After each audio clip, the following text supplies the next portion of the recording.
All right. Happy Friday, everyone. I am here. I am live. Well, let me make sure I can see myself on the tube.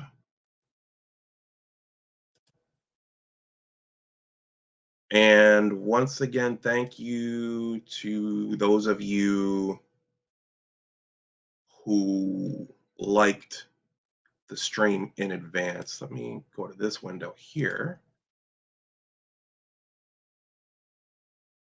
Okay, there we are. All right.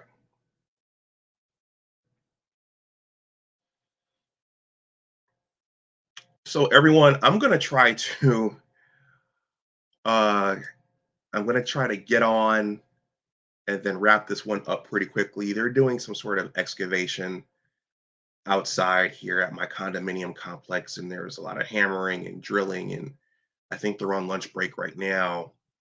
So I think this is a good time to get this done. This is my day off.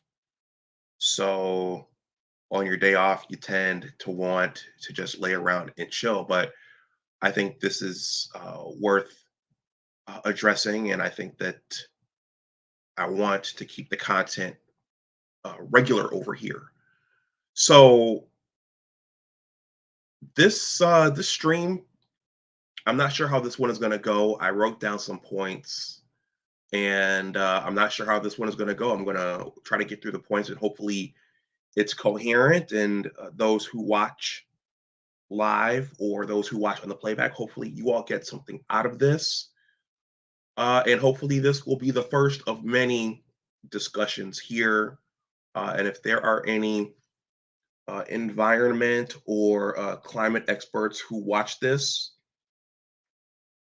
and you're willing to come on and have a talk about this topic, my door is open. I'm looking to learn more about this. And as I'll describe, this is a very, very complicated and touchy topic and community. So I'm going to play my intro, and then on the other side, I'm going to get through my points, and then I'll wrap this stream up. So UFO Kamikaze, thank you for stopping through. I'll see whoever on the other side of the intro. And I'm going to share this on my original channel.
All right. Hello, everyone, and welcome back to Big Discussions 76 Science and Technology. My name is Dr. Anwar Yusuf Dunbar, and this is my channel. If you're new, please like, share, and subscribe. If you want to donate something to the channel, and if you're watching this live or if you're watching on the playback, my Cash App and PayPal are here. These are also below in the description box if you want to donate something. I don't have AdSense over here. And when you don't have the AdSense, you don't have the super chat function or any of those other bells and whistles like the super thanks. So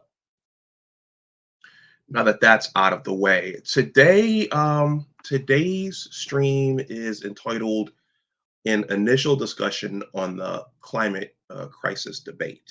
Okay, so I was honestly scratching my head and thinking, okay, should I even create content on this? Because as I'll describe, this is a very, very um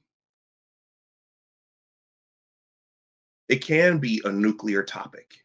It can be a very, very polarizing topic. What's happening with the planet Earth, what's happening with our climate, what's happening with species around the globe. Is there going to be a Earth here in the next 10 to 20 to 30 to 50 years? Will there be humans in another 10 to 20 to 30 to 50 years? In the science community, it's understood that every star has a life. So our sun has a life. And at some point, our sun is going to, well, it won't happen in my lifetime, fortunately.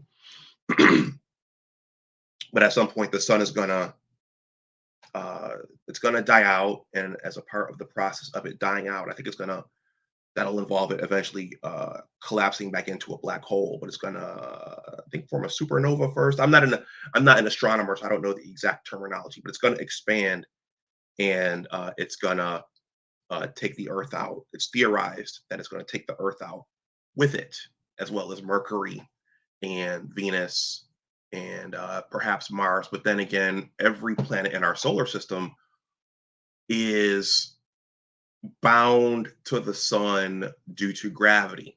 So once the sun goes, I guess the whole solar system is going to go. Let me pull up a visual of that right now because I'm going to return to this principle later on in that the Earth is not just existing on its own, and the Earth itself is part of a larger network of activity, which is our solar system. Let me see. Bear with me here. If you haven't, please hit that like button. The likes are free.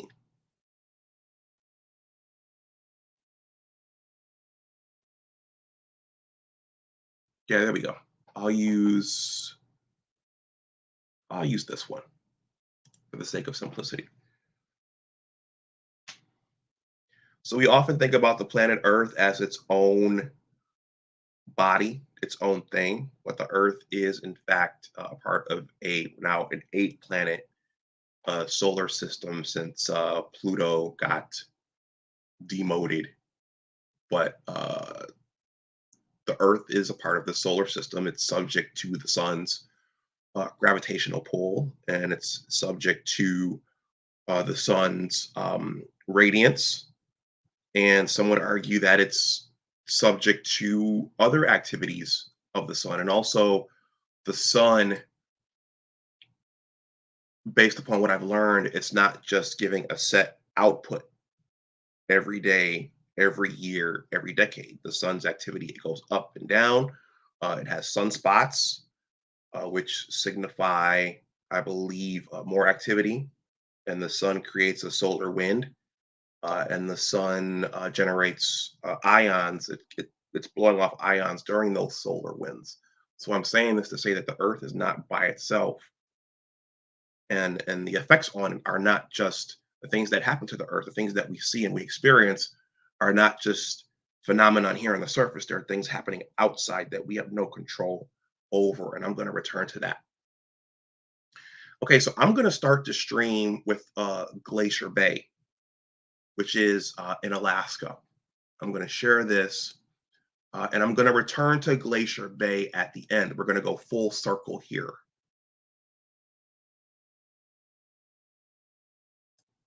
This is on Google Maps.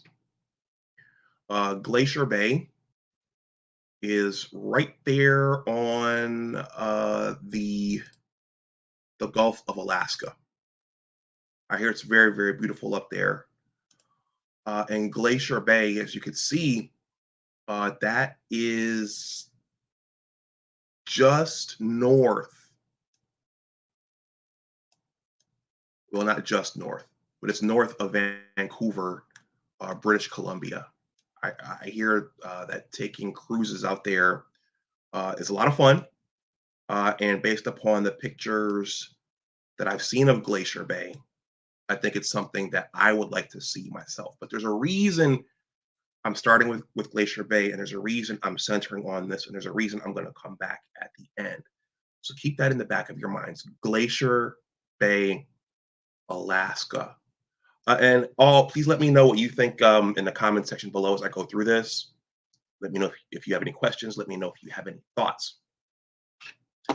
So Glacier Bay. So why this stream? Why am I doing this stream? Well, I am a naturally curious person. So, you know, as I go throughout my days and I go throughout my weeks, I'm always thinking about things. And as a scientist, one of the fundamental questions you ask yourself is why? Why this? Why that? Why? But also, I I was in my personal circle. I was confronted a little while ago about whether or not I believe in science. So you might say, well, wait a minute, Dr. Dunbar, you are a scientist. Why would someone ask you if you believe in science? Well, the world is messy, and I'll just keep it vague and say that one of my political choices within the last 10 years, um, the impression was that that choice did not particularly believe in science. Okay, and I'm going to keep that vague. So how is it that a scientist could vote for someone who or someone's who don't believe in science? Well, one answer is, you know, when you go to the voting booth, you're going thinking about certain things, and as a voter, certain things are important to you. So you may be voting for this thing over here and not necessarily thinking about this thing over here, or maybe this thing over here is somewhere in your periphery and you're thinking about these particular issues over here. So I'm going to start the next part of the stream with the question: do you believe in science? UFO Kamikaze says, I've always been open to consideration of both sides of the climate change debate that are backed by research. So I'm going to get to that.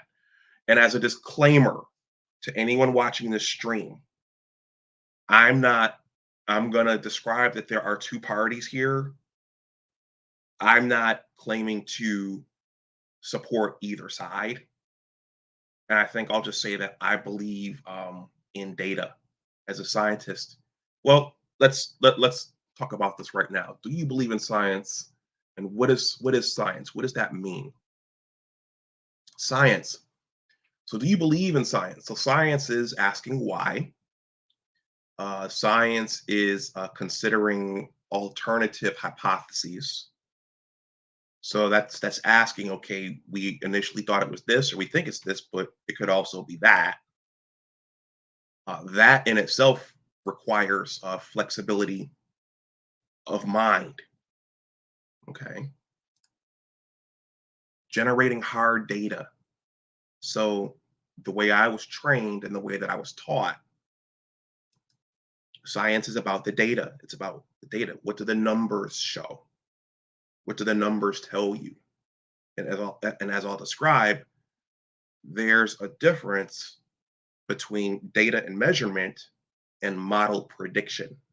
And that's at the heart of, I told you that this is a nuclear topic, and this whole, the climate community, it's a whole world in itself. That's arguably the central issue and the central beef between the two sides within that community. Do we believe hard data, and how did you obtain that data?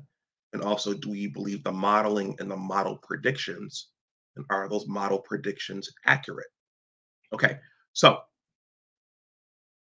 generating hard data, not believing things blindly. So the majority of the US population, I can't speak for other sides or other parts of the world, but most of our population, what's this comment right here?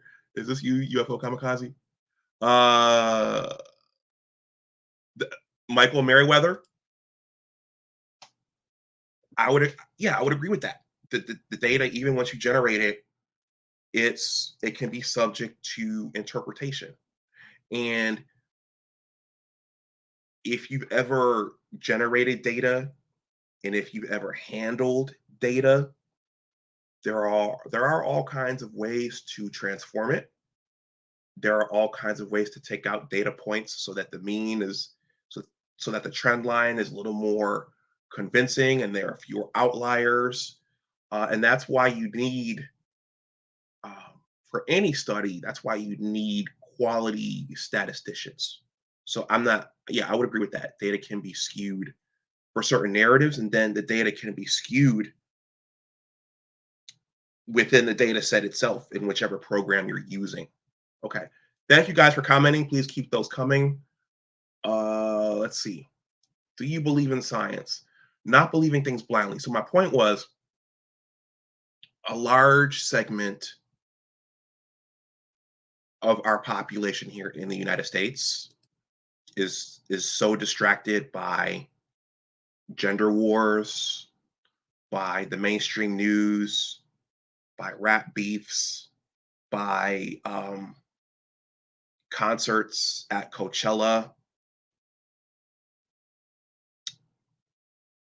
The the general population is so distracted by these things that they don't have the time, the patience, or even the focus, or even the care to research these things and to see what these things are all about, and to see what the data says, and to even understand both sides of an argument. So what happens is, the narratives are taken from oftentimes the mainstream news or from relatives or from whomever, and you listen to something and you assume, okay, well, that must be it.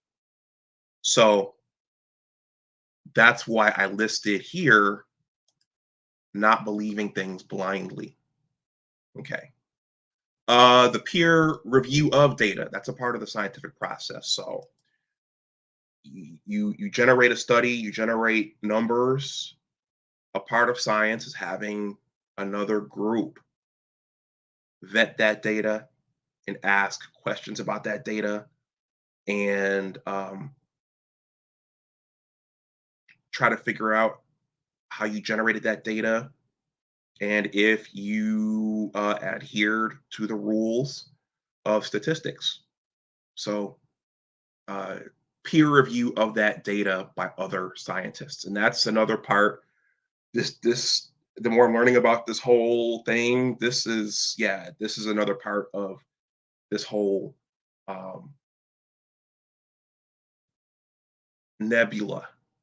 That's the climate crisis debate. And then finally, thinking critically and questioning things. So that goes back to not blindly believing things. So that's I thought about, as I was thinking about this. Science is not necessarily about agreement. It's not necessarily about, okay, well, this group over here said it. It's kind of saying, well, yeah, they're saying that, but how did they come up with that conclusion? How did they generate those numbers? And is that what the other experiments are showing? Because the other experiments might show something else. The other readings, the other studies might show something else. So Do you believe in science? Okay, and I think I'll move on from there. I have two more comments. Ken Sean. Good morning, Dr. Dunbar. I saw the video where the article, The Ice Size of London, broke off the Arctic yesterday. I saw that article as well. I wasn't going to spend a lot of time on that. Actually, maybe I will spend a little bit of time on it. Let me get through my points here first. Thank you for being here, Ken, Sean, Kareem. Always good to see you. Thank you for being here as well. And the other thing, people of colors. I know that most of my audience right now is melanated.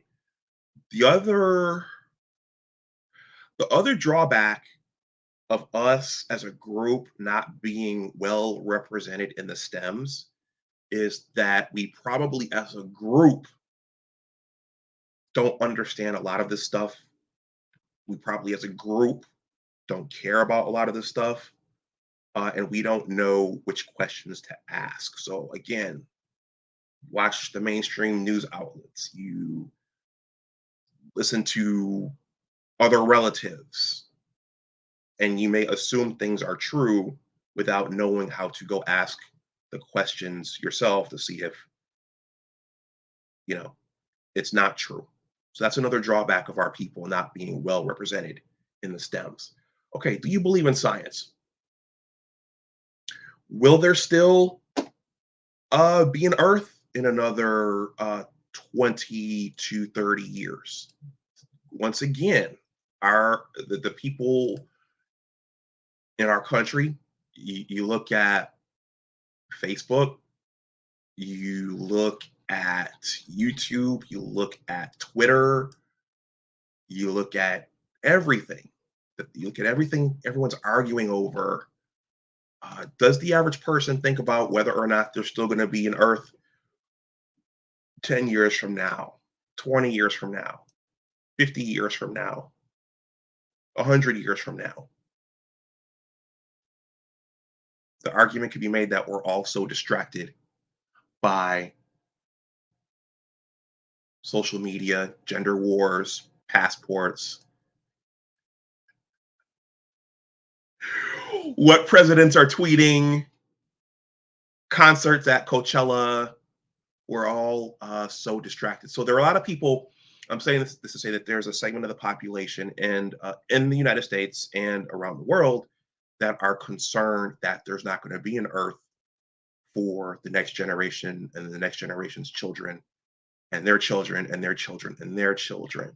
So there's a lot of fear and anxiety uh, amongst certain circles over the environment, over the world, over our planet, and what's happening here. And every time I go home to Buffalo for Thanksgiving and for Christmas, my mother ends up talking about the polar bears, how the polar bears are losing their habitat. The ice is melting away, and how we're killing the polar bears. And I actually sat with my mother and watched a documentary when I was home in Buffalo for Christmas. And I'm not saying it's not true. I'm not saying it is true, but watching that documentary, you do feel a sense of it does depress you a little bit. So it's important to look and see whether or not that's true and what can be done about it.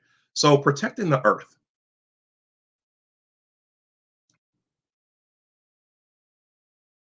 Thank you all for being here. Let me see if I can find this slide because I created another slide to transition into this.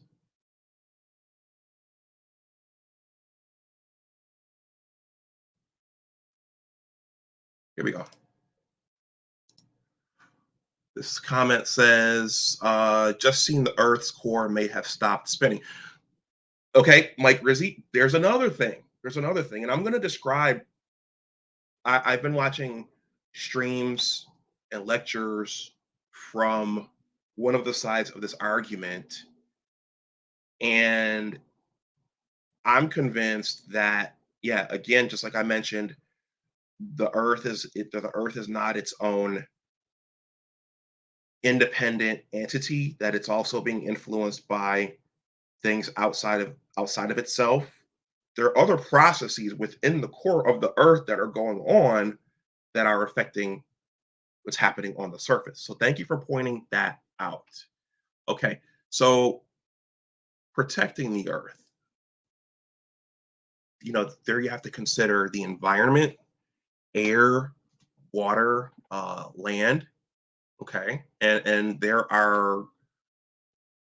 government, there are agencies and non-governmental organizations in most of the developed countries that are looking at this, protecting the air, the water, and the land. Uh, Climate. What are the temperature patterns on the planet? Have those changed? Are they past the point of no return? Or are we looking at a larger cycle of events with which we're seeing something that's just naturally occurring? Energy.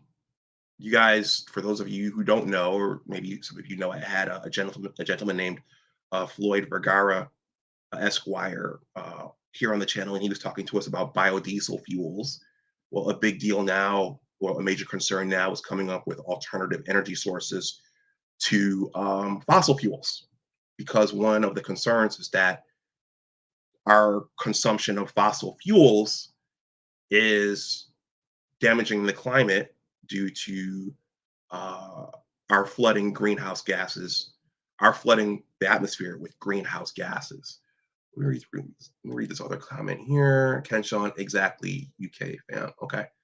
And then species preservation. Okay, so this goes back to my mother's concern about the polar bears losing their habitat and eventually dying off. Well, there are other species that are of concern and that are predicted to not be here in a little while. So these are all things you think about in protecting the earth.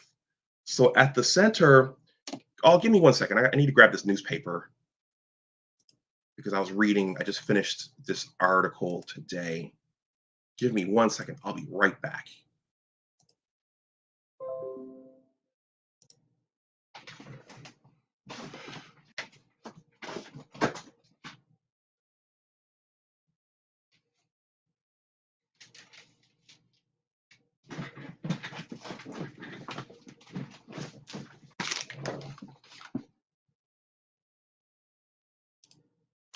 So the Washington Post, I still get the Washington Post. I'm not sure I should keep paying for this because I don't read it all the time, but there was an article from November that says Delta and others struggle to meet their sky high climate pledges. So even now, this article here, even now, the private sector, they're, I was going to say under pressure. Yeah, some of them are under pressure, and some of them are thinking about how can we decrease our carbon footprint down to a quote unquote net zero by 2030 or 2040 or 2050. And is that even possible? Many of them have made pledges. Some of them are struggling with it. So this is a really big deal. Is there going to be an Earth? Can we save what's left of the Earth? And will the Earth be here? Will humans be here in another 20, 30, 50 years and beyond? So when you think about all this, as a scientist, you want to go and get some answers for yourself. So I have been looking here first, well, on YouTube. Well, this is one of the sources I've been looking at is YouTube, because there are a lot of videos here on YouTube talking about climate, the latest developments in climate, and it gives you a feel for what the questions are and what the history is. So right now I'm gonna focus on climate. Okay, and to the YouTube algorithm, I'm not going against any governing body. I'm just saying that I'm just discussing what I've learned and what I've observed as a novice to this community. And it's a pretty fierce and contentious topic. And I'm stepping lightly here, and I'm going to be a little bit careful about this topic in general because it's nuclear and it's polarizing and it's a pretty fierce thing, as I'll describe. Okay, so when you start listening to discussions on this and you start reading about it, what you discover is that, as with most things associated with the human condition, there are two parties. So politically, you have Democrats and Republicans. Spiritually, you have believers and non-believers. For a lot of things, there's a yin and the yang. There's a light and a dark, and this climate debate is no different. So in this community, in this world, you have two parties. You have climate alarmists and you have climate deniers. So those may be the two extremes, but those I've identified those two as the parties. The alarmists, those are the individuals who say, okay, well, the world is going to burn up in 5 years if we don't do something. The deniers are, oh, that's not real. That's not necessarily going to happen. So you have these two parties, and they have two different approaches for looking at the problem, and they have two different approaches for looking at what's actually happening, which I will describe in the time that I have.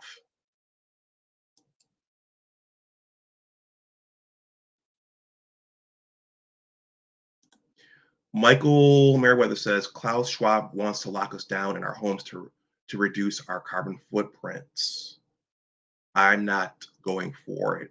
So I've heard that name. And again, there's so many names here. There's so many players in just this little world here. Well, this big world here. But yeah, a lot of our higher ups are thinking about how to decrease our carbon footprint and our output of greenhouse gases. And one of the debates is, how bad are the greenhouse gases? How damaging are they? And once again, what we're seeing, the changes we're seeing, because clearly we are seeing changes, is this due to what man is doing, or is this a part of a larger cycle of nature? Okay, I'm just outlining the discussion here for anyone coming in saying, oh, he's saying this. No, I'm just outlining and I'm sharing with my community what's being discussed. The cool thing about this channel is that it's forcing me to learn. And so it's forcing me to read and learn about these things. So we're all learning and reading about these things together. So in this community, it's a very polarized community. You have climate alarmists and climate deniers. First of all, what is climate? What is climate? Let's take a look at this because I made a slide on this. You guys keep commenting there in the chat. If you're new, please subscribe. Well, consider subscribing. Where is it? Where is it? Here it is. This is an infographic that I pulled offline. You guys can find this infographic yourself.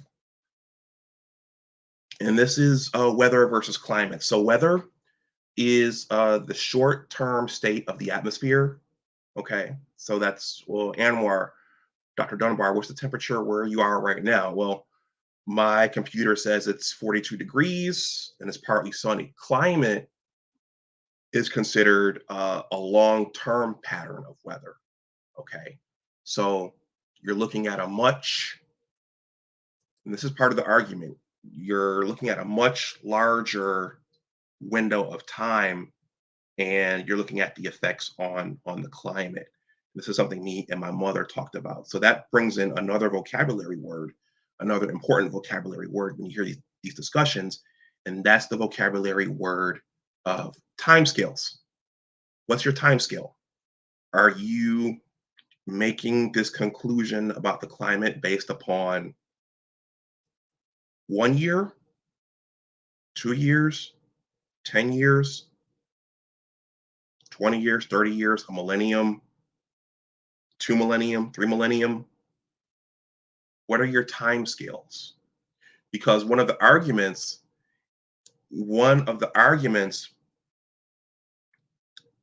is that the earth has experienced many ages.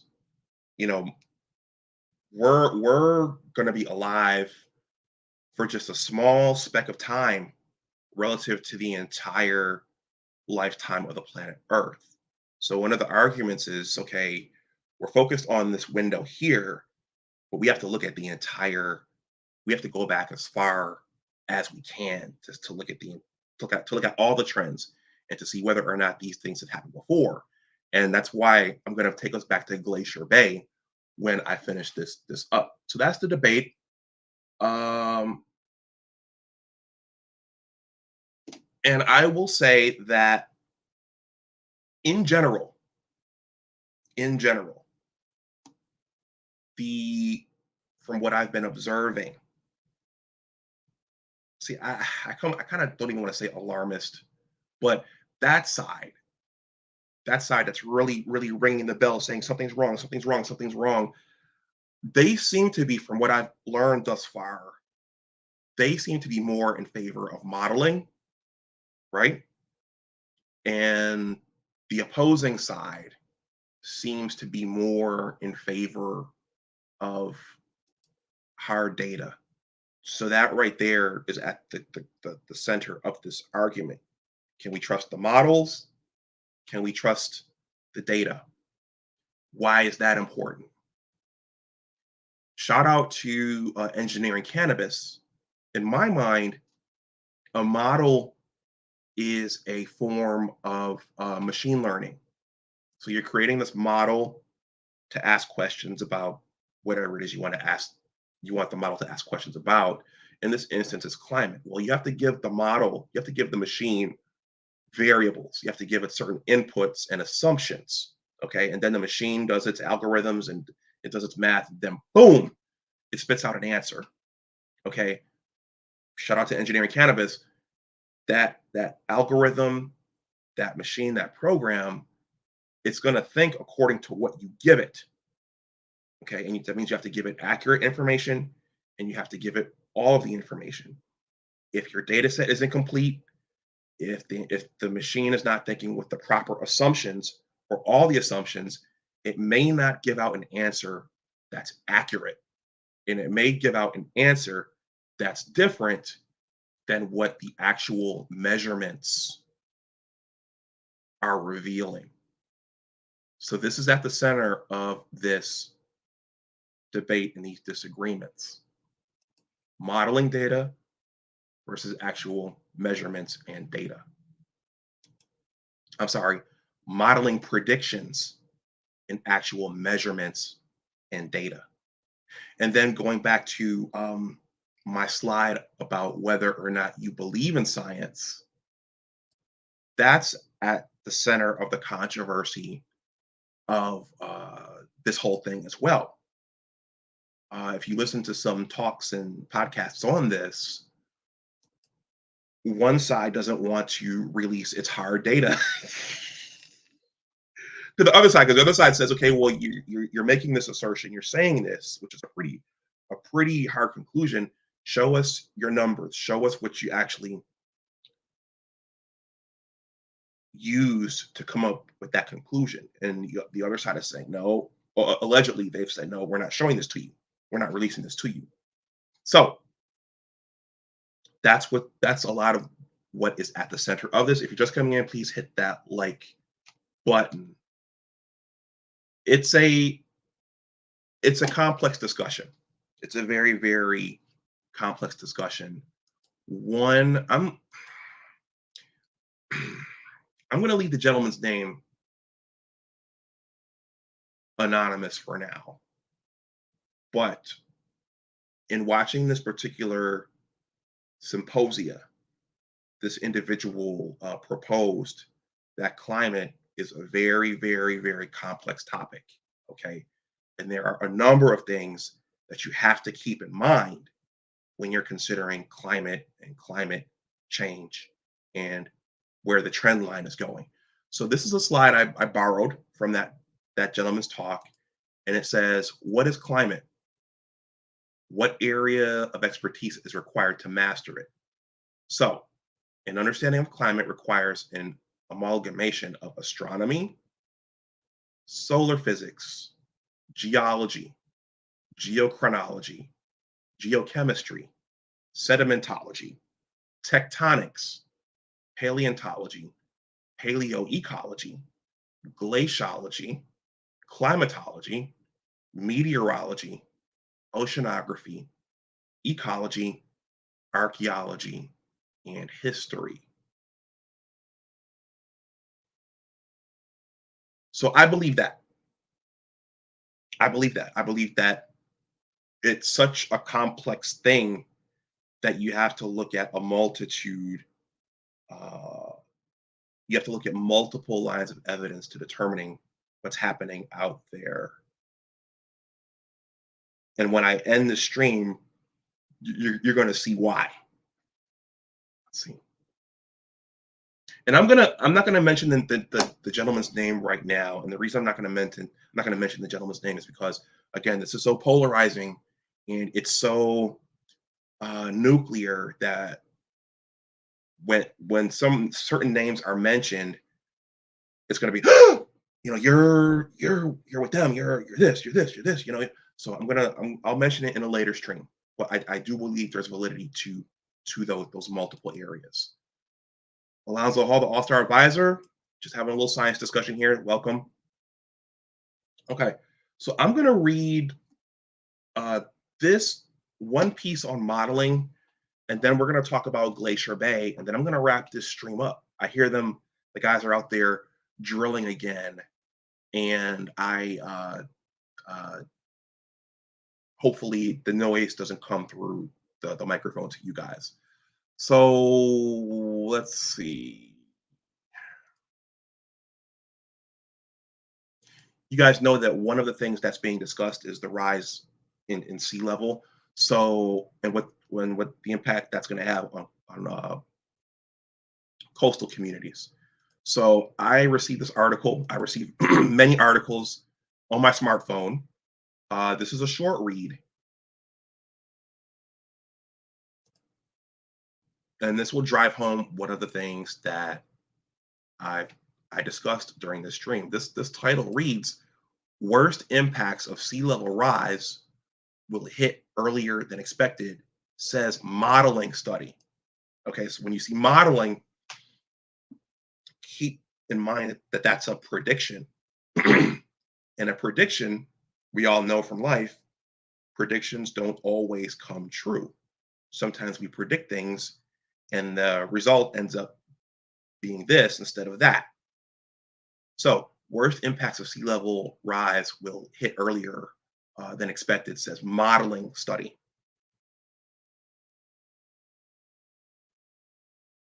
Okay.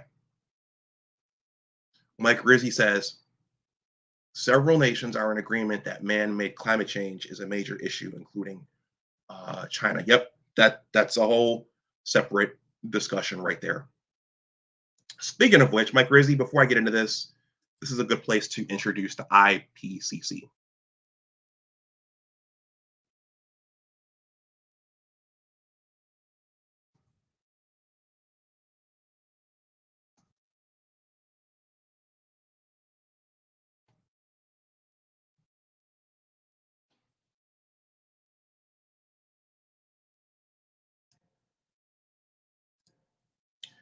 So when you hear these discussions, when you're sitting in on a climate discussion, one of the things you're going to hear is the IPCC. You're going to hear about the IPCC. What the IPCC is, it's the Intergovernmental Panel on Climate Change. Okay, I believe this is an arm of the United Nations, but basically These are the people who are looking at this. They're deliberating over this on the national level, and they're making recommendations about what the countries should do. I went ahead, they have reports here from last year and years past. I actually pulled down their report from last year. I want to read it. I think it's about 1,000 pages. I don't know how much of that is references, but I'm curious. So I'm committing to looking through this report and seeing what they say. Okay. But one of the knocks and one of the criticisms on them is that they're making a lot of their decisions on modeling data. Okay, let me go back to the article. So this is the IPCC. When you hear that acronym, that's what this is, the Intergovernmental Panel on Climate Change. I'm not saying they're good or they're bad. I'm just saying this is who they are. Okay, so let me go back. Guys, keep letting me know what you think or if you have questions there in the chat. Okay. Worst impacts of sea level rise will hit earlier than expected, says modeling study. Okay. Current models, this link is below in the description box if you want to read it for yourself. I haven't had enough time to look at this data and make sense of it myself, but this is in the piece. Current models of sea level rise suggest the most widespread impacts will occur after sea level has risen by several meters. But a new study finds the biggest increases in inundation will occur after the first 2 meters or 6.6 feet of sea level rise, covering more than twice as much land as older elevation models. Okay. So again, remember models, it depends on which inputs. The answer is going to depend upon which inputs and assumptions you give the model. Okay, let me close out Facebook because these guys, whenever I'm streaming is when people want to start messaging.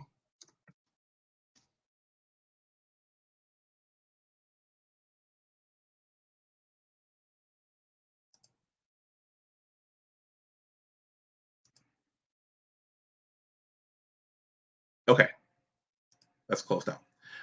The study used high resolution measurements of land elevation from NASA's ICE-SAT-2 LIDAR satellite launched in 2018 to improve upon models of sea level rise and inundation.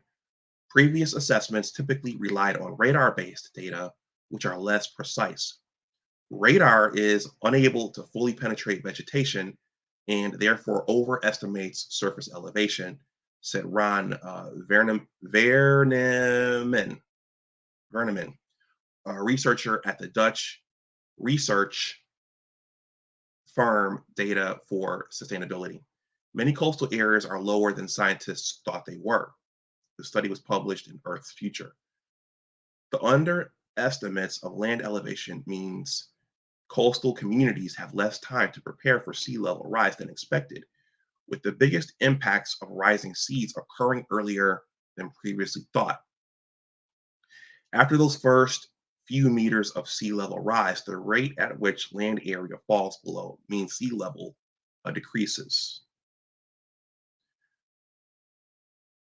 Verneman, who works on flood protection and spatial planning advisory projects, started using these more accurate measurements of land elevation when he realized that existing land elevation estimates were not suitable for quantifying coastal flooding risk.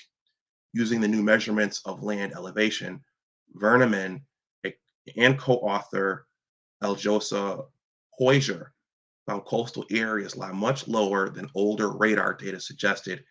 Analyses of the new LIDAR-based elevation model revealed 2 meters of sea level rise would cover up to 2.4 times the land area as observed by radar-based elevation models.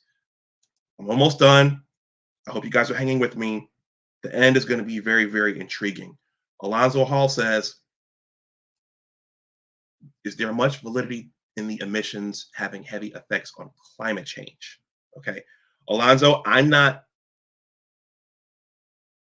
There's debate about this. I'm not qualified to say yes or no at this point. If you are from the climate community and you're watching this and you're willing to come and talk, let me know and we'll set something up. The article's almost done, and then I'm going to tell you guys about the story of Glacier Bay, and then I will wrap this up because it's very, very intriguing, I promise. For example, the LiDAR data suggested a 2 meter, 6.6 increase in sea level could put most of Bangkok, that's in Thailand, and its 10 million residents below sea level, while older data suggested that Bangkok would still be largely above mean sea level under the same amount of sea level rise. In total, after 2 meters or 6.6 feet of sea level rise, Verneman and Hoyer estimated that 240 million more people will live below mean sea level. After 3 and 4 meters, or 9.8 and 13 feet of sea level rise, that number increases by 140 million and by another 116 million, respectively. Okay, I'm gonna have to ruminate on these numbers myself. I'm reading these to you guys, but I'm not picturing everything that they're describing right now. Maybe you are. Okay, cities below future sea level may not necessarily be submerged because of levees, dikes, and pumping stations that can protect some areas from rising seas. Amsterdam and New Orleans are modern examples of this. However, such protection measures can be expensive and take decades to implement. If vulnerable communities want to mitigate the most damage, they need to act before the sea rises.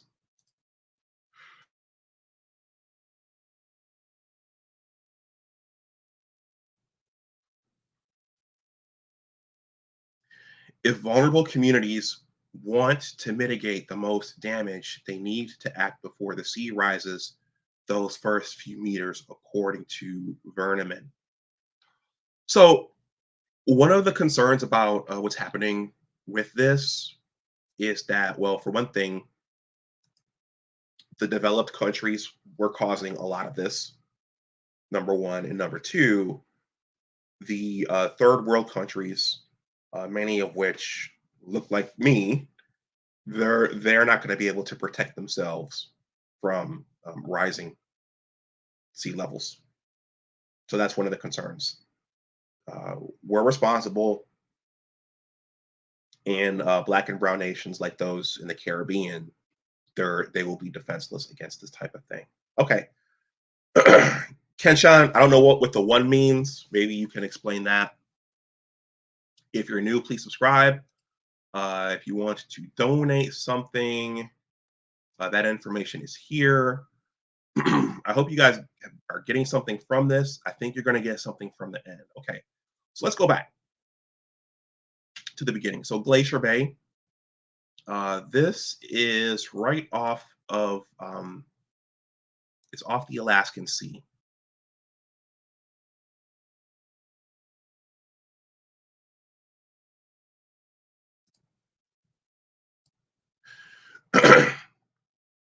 It's off the Alaskan Sea, and it is northwest of Vancouver.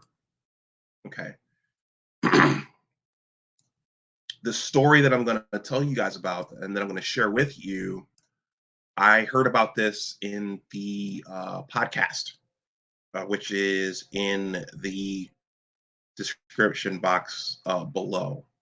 There's a YouTube video there, which is which is skeptical on the greenhouse gas theory. I'm not saying I'm skeptical about the greenhouse gas theory. I'm still learning about it. But the stream, and it has a very provocative title. I'm not going to tell you guys what it is, but it's anti that theory.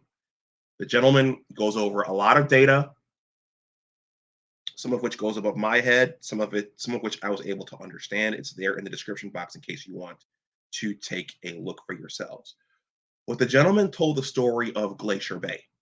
Okay, apparently there are a lot of nice cruises there and taking a look at this, I'd like to go see it myself. So I'm going to pull this. I'm going to drop this, and I'm going to pull this article here, and we're going to walk through this. It's very fascinating. So why is this important? Why am I telling you guys about Glacier Bay?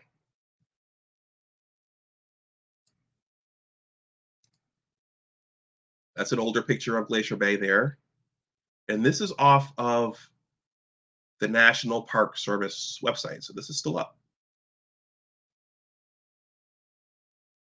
Glaciers advance and glaciers retreat. Up until 10,000 years ago, continental scale ice sheets came and went many times for several million years. During this great ice age, these ice sheets would reach as far south as upper Midwest of the United States. Glacier Bay today is the product of the Little Ice Age, a geologically recent glacial advance in northern regions. The Little Ice Age reached its maximum extent around 1750. Okay, this is why on the slide, the gentleman who prepared the slide, this is one of the reasons why he said you also have to take into account history. Okay. In any case, the Little Ice Age reached its maximum extent around 1750. Since then, the massive glacier that filled the bay has retreated 65 miles to the heads of the inlet. So everyone, why is that date 1750? Why is that date significant? 1750, why is that significant? Let me know in the chat because I want folks to think here. What's significant about 1750?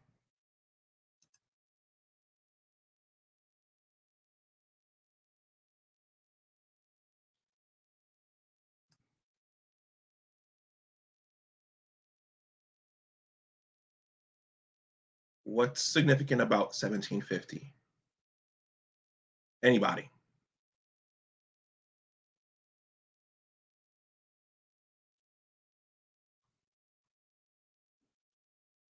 1750, for one thing, that was just before the birth of the United States.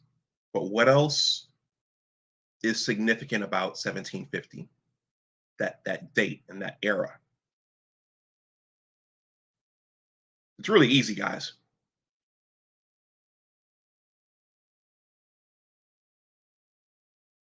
And gals. Wow, no takers. No guesses, no nothing. Okay. In 1750,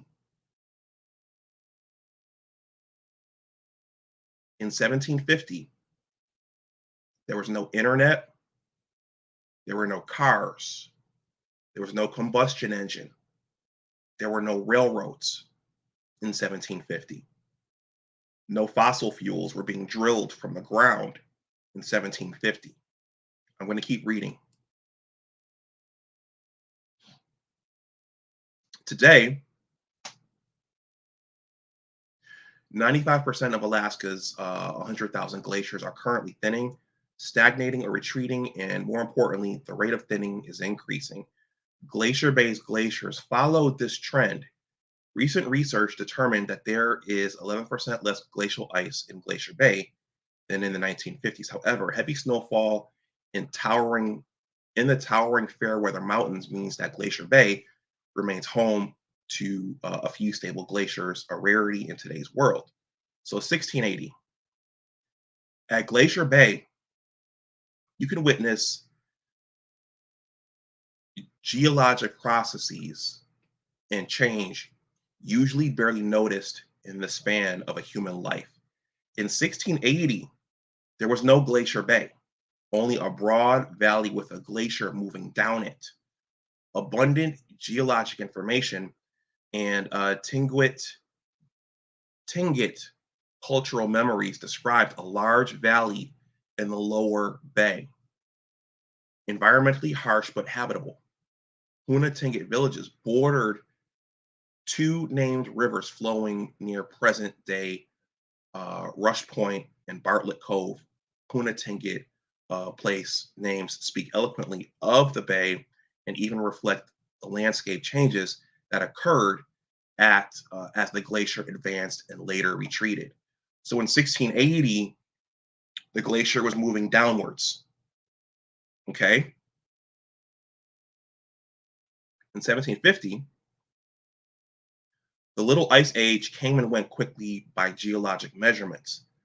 By 1750, the glacier reached its maximum, overwhelming the Tlingit homeland and extending a snout into Icy Strait almost to uh, Le Mesurier Island. It was then able to hold this position only briefly before succumbing to marine erosion and beginning the dramatic retreat for which Glacier Bay has become world famous. When Captain George Vancouver sailed there 45 years later, the glacier had melted slash calved back 5 times into Glacier Bay. So by 1880, so about 100 years later, when conservationist John Muir traveled here in search of active glaciers in 1879, the glacier he sought had retreated 40 more miles up the bay since Vancouver's visit. A renowned author, Muir captured the popular imagination about Alaska, attracting tourists and researchers to Glacier Bay. Like most people today, they arrived by ship. So, in the span of 100 years, this glacier, well, actually 1680 to 1880. So, within the span of 200 years, the glacier went down, okay, and then it retreated backwards. So, again, the way I'm reading this, the significance of this is that during that time there was no combustion engine, there were no cars, there were no greenhouse. Well, there were always greenhouse gases, but this was happening independent of that. Okay, so there were other processes happening with the Earth and happening with the weather patterns that caused this phenomenon to happen. And this is part of the discussion that I don't think is widely discussed. Okay. So I think that's an important question. Is the earth independent of man? Is the earth going through its own cycles? Is it going through its own changes? And if we look back at the historical record, okay, what fluctuations and changes will we see over that time span? So that's the significance of this. I think there's an ending here. I'm going to read this and then I'm going to wrap up because we're at about an hour. Okay. Today, Today you must travel 65 miles up the bay to view tidewater glaciers, a far cry from the glacier's maximum in 1750. The large glacier that once filled the bay has divided into smaller tributaries and in all but a few special cases retreated from salt water. Although spectacular, remember that today's glaciers are mere remnants of what once was. Will they advance again, or will Glacier Bay someday be all glacier and no bay? Polar regions respond to changes in climate at faster rates than temperature and than temperate and equatorial regions do. How will Glacier Bay change in your lifetime? Okay. What do you all think about that? Again, I think the significance of this and the presenter who presented this, the presenter who I got it from, the link is in the description box. The point he was making was that this all happened independent of our modern technology. So the question is the temperature changes that we see with the Earth Is that the Earth doing its own thing, or are we causing those changes, or are we adding on to those changes? That's the significance of this. This link is below in the description box. I'm going to drop it in the chat right now. But keep this example in mind when the conversation comes up around you. I'm not saying to engage people in debate because this can get very, very contentious and almost some have equated the quote unquote alarmist side to being a bit of a orthodoxy, so a bit of a church in itself. But just keep this in mind when you're listening to these discussions and when people are telling you, um, giving you their synopsis of what's happening. Keep Glacier Bay uh, in mind. Okay, is there a larger weather pattern happening? Um,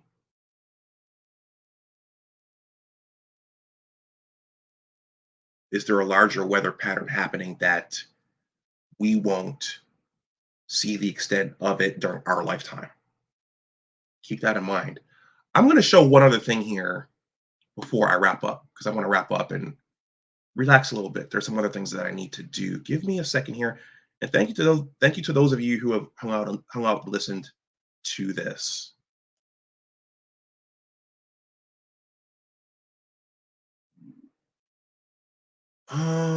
Where is it? Glacier Bay, sea level rise, Earth Observatory. I just found this yesterday.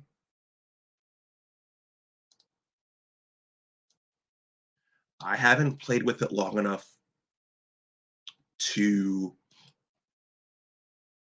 fully understand it, but this is a visual compilation of satellite data looking at the vegetation of the Earth.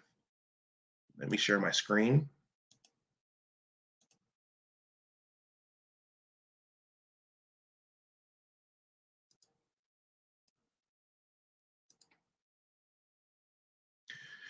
This is actually from the NASA website. This is from NASA.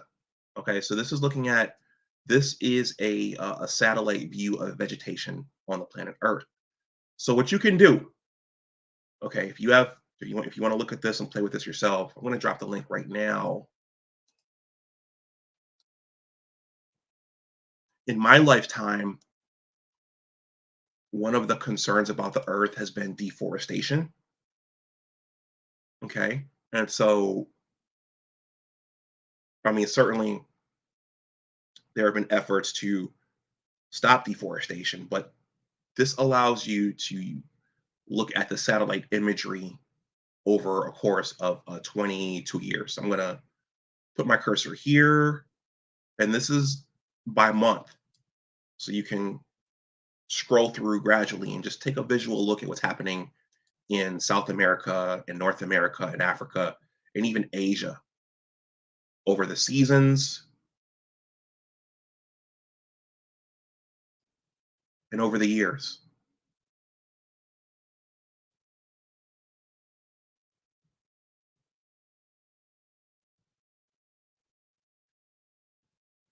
Okay, okay, there you go. So you can see the changes over time.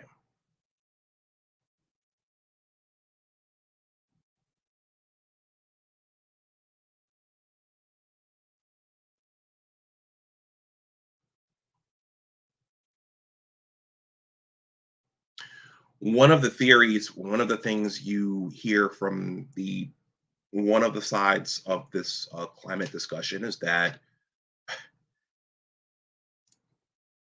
more carbon dioxide is good for the plants. So the plants actually like more carbon dioxide. And that makes sense if you consider the photosynthesis and respiration reaction. Give me a second here and I'll pull it up. Let's see.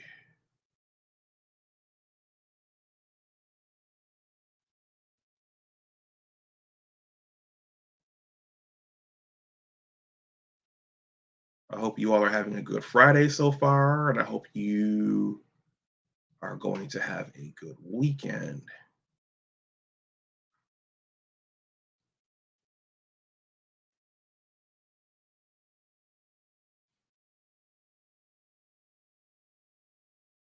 I have so many slides in here. It's probably time to group them together into individual folders so that I know, so that I can find them easily. Here it is. So one of the arguments from one of the sides is that the vegetation on our planet actually likes more carbon dioxide. And if you understand this reaction here, you would understand that argument. So carbon dioxide is actually food for plant life. Plants take carbon dioxide and water and light energy, and they convert that into glucose, which we use as food, in addition to oxygen, molecular oxygen. So that's one of the other arguments here. And I looked up and I shared that that NASA site showing the vegetation over the years because it gives you I mean, without looking at all the patterns and understanding the patterns, you could clearly see parts of the globe, parts of our multiple continents greening in certain years and then retreating and then greening and then retreating. So I can't I haven't looked long enough to decipher the patterns. Maybe someone knowledgeable, if you're watching this, you could do that for me and for us. But I just wanted to share that because you hear a lot of things, but again, part of science is ground truthing things and going and finding answers for yourself as well. So everyone, I'm at an hour and 13 minutes. I'm going to wrap this up. Thank you to those of you who hung out and listened to this. I hope you got something from it. But keep the story of Glacier Bay in the back of your mind. Like keep that in the back of your mind. It's not talked about often in this discussion, but I think it's an important story for this entire thing. If you're new to the channel, please like, share, and subscribe. If you want to donate something to the channel, that information is below in the description box. I have a monthly newsletter. Please consider joining that. There's a 2-paragraph greeting.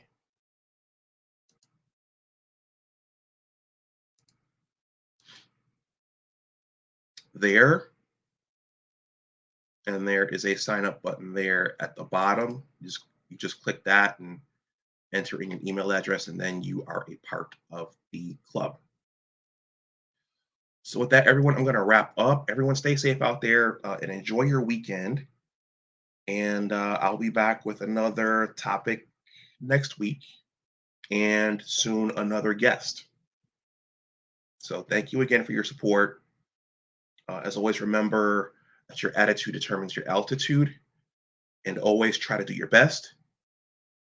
Thank you, and I will talk to you again the next time. Bye-bye.